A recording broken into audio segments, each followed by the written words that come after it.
गाणगापूर दत्त मंदिरात त्या 12 वाजताच्या आरतीमध्ये नेमकं काय घडतं, अन्नदान कसं करायचं, भिक्षा कशी मागायची आणि गाणगापूरला गेल्यावर कोणत्या कोणत्या देवळात जाऊन दर्शन घ्यायचं, या सगळ्याच गोष्टी तुम्हाला या रीलमध्ये जाणून घेता येईल. म्हणून ही रील सेव्ह करायला विसरू नका. लास्ट व्लॉगमध्ये आपण मुंबई टू अक्कलकोट हा संपूर्ण प्रवास जाणून घेतला आणि मग अक्कलकोटच्या पालखीचे दर्शन घेऊन आम्ही निघालो गाणगापूरसाठी. साधारण 2 तासाचा हा प्रवास असल्यामुळे आम्ही रात्री चेक इन करून दुसऱ्या दिवशी दर्शनाला सुरुवात केली. गाणगापूरला पोहोचल्यावर सर्वात आधी तुम्ही संगम दत्त मंदिरात दर्शन घ्या.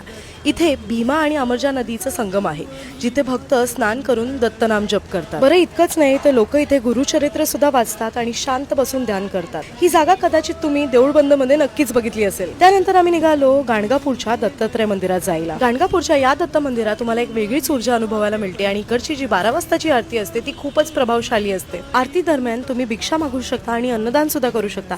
साधारण एका व्यक्तीचे 500 रुपये होतात, जे तुम्हाला या मंदिराच्या पुजारीला द्यावे लागतात. इथे होणाऱ्या 12 वाजताच्या आरतीचा अनुभव शब्दात व्यक्तच करता येत नाही. तुमच्या आत जर एखादी नकारात्मक शक्ती असेल तर ती इथे रिॲक्ट करू लागते. आणि त्यानंतर आम्ही गेलो कालेश्वर मंदिरात. हे एक प्राचीन शिव मंदिर असून इथे बाजूलाच शनी मंदिर सुद्धा आहे. इथे जर तुमच्यावर 7:30 असेल तर त्याची सुद्धा पूजा केली जाते. आणि त्यानंतर संध्याकाळी कालबुर्गीवरून 8 वाजताची बस पकडून आम्ही पोहोचलो मुंबईला सकाळी 5 वाजता. अशाच नवनवीन ट्रॅव्हल आयटनरीजसाठी मला फॉलो करायला विसरू नका.